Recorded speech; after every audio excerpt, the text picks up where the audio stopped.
तो भाई लोग आज नेटफ्लिक्स पे रिचार्ज किए हुए पैसे मेरे वसूल हो गए क्योंकि मैंने आज कंप्लीट कर लिया स्क्विड गेम सीजन 3 जहाँ पर मेकर्स तो बोल रहे हैं इसका ये फाइनल सीजन ही था, बट आई हैव डाउट क्योंकि इस सीजन के लास्ट में जो एक छोटा सा ट्विस्ट डाला गया है वो इस सीरीज के फ्यूचर को कुछ अलग ही सेट करता है, जिसका खुलासा मैं वीडियो के लास्ट में करूंगा, तो वीडियो को लास्ट तक जरूर देखना।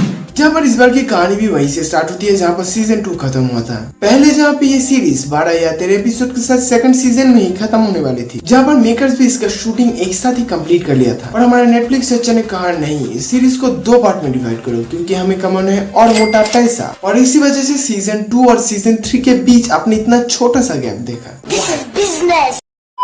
जोक्स असाइड आते हैं मेन स्टोरी लाइन पे। तो रिकैप दे तो ये बोलना चाहूंगा कि जहाँ पर सीजन 2 में प्लेयर 456 फिर से गेम में लौट आता है, पर इस बार खेलने के लिए नहीं, दूसरों को बचाने के लिए। जहाँ पर वो और दूसरे प्लेयर्स जो और गेम को खेलना नहीं चाहते थे वो मिलकर जो गेम को चला रहे हैं उनके ऑपोजिट बगावत करने जाते हैं, और इसी वजह से दोनों टीम्स में हो जाती है घमासान लड़ाई, और इसकी वजह से जाती है बहुत सारी जान, और एंड में प्लेयर्स की टीम ऑब्वियसली हार जाती है। तो इसके बाद से सीजन 3 की स्टोरी स्टार्ट होती है। तो सीजन 3 में बहुत सारे प्लेयर्स मारे जाने की वजह से पैसे का अमाउंट भी बढ़ जाता है, और इसी की वजह से दूसरे प्लेयर्स में खेलने की चाहत भी और भी बढ़ जाती है। तो इसके बाद दूसरे सीजन की तरह और भी गेम्स खेले जाते हैं, और पैसे का अमाउंट जितना बढ़ता है प्लेयर्स एक दूसरे के जान के पीछे उतने ही पागल होते जाते हैं। और इसी भसर के बीच प्लेयर 222 जो कि प्रेग्नेंट थी उसकी बेबी बाहर आ जाती है। और भाई लोग माँ कसम, इस बेबी को लेकर जो इस सीजन में भसर मची है ना, उसे देखने के लिए ये सीरीज तो आपको देखनी ही पड़ेगी।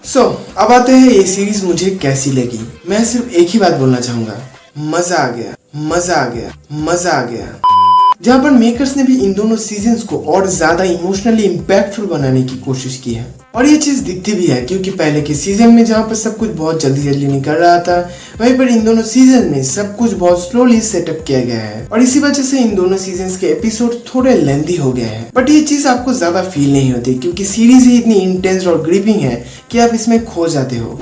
इस बार ये सीरीज एक ठहराव के साथ हर एक कैरेक्टर्स के सिचुएशंस एंड इमोशंस को हमें दिखाती है। और भाई लोग इसकी जो अनएक्सपेक्टेड एंडिंग है, अगर आप एक रियल स्क्विड गेम फैन हो तो आप पहली मोमेंट में तो विश्वास नहीं कर पाओगे, क्योंकि ये सीजन आने से पहले जो फैन थ्योरीज बन रही थी उन थ्योरीज को तोड़ते हुए ये सीरीज आपके सामने एक अलग ही एंडिंग पेश करती है। जो एंडिंग रियली हार्ट ब्रेकिंग थी, बट इससे अच्छी एंडिंग शायद इस सीरीज के लिए कुछ हो भी नहीं सकती थी।